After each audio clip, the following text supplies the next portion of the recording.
Bismillah ar-Rahman ar-Rahim.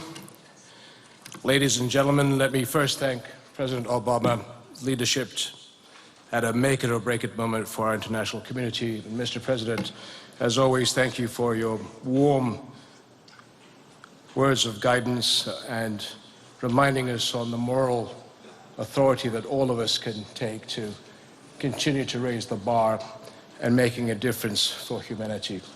All of us can always do that little bit more.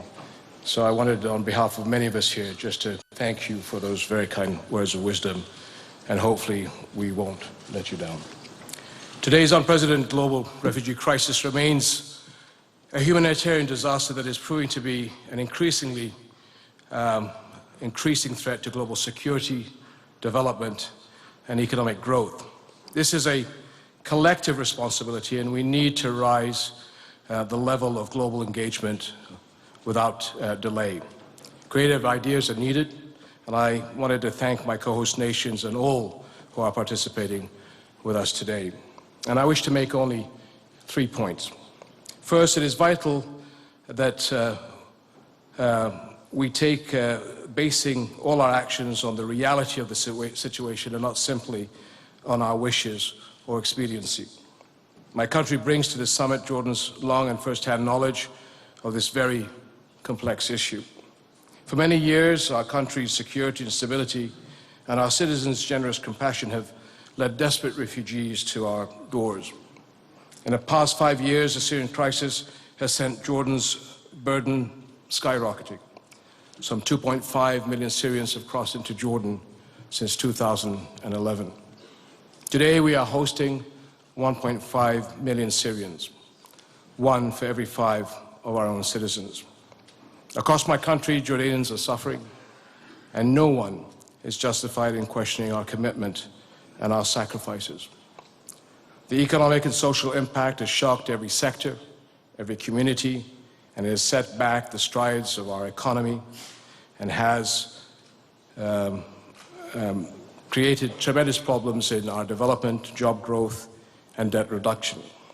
We're spending a quarter of our national budget on refugee-related costs. Such a situation is plainly unsustainable.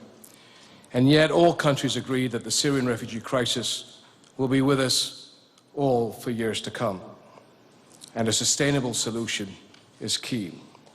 If regional refugee hosts are abandoned and left to fail, the need won't disappear.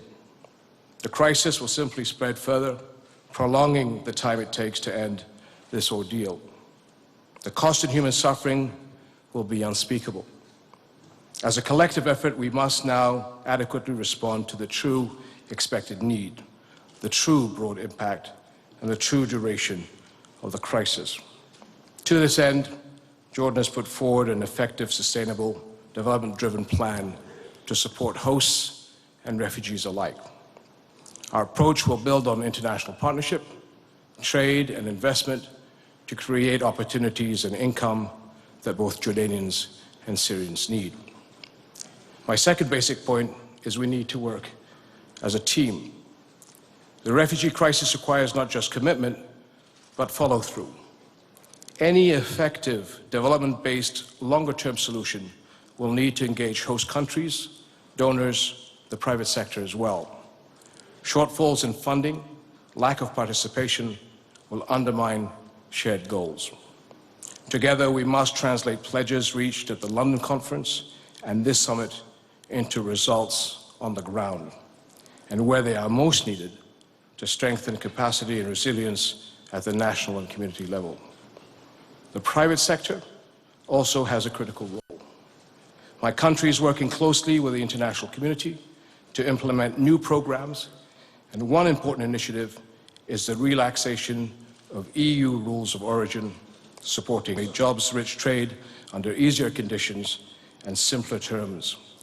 And our priority is then to create jobs in local communities, especially those hardest hit by the refugee inflow. And in the past few months, we have issued more than 28,000 work permits to Syrian refugees. More than 160,000 Syrian young people are in our schools, and we hope by the end of this year to be able to add at least another 40,000.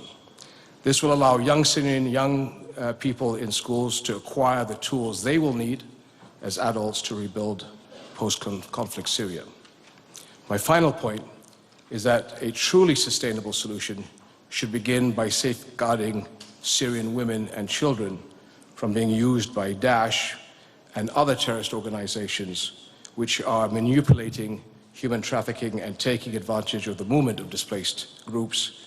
And it is imperative that the international community steps up to help and provide support for Syrians inside of Syria and not wait till the refugee crisis further aggravates.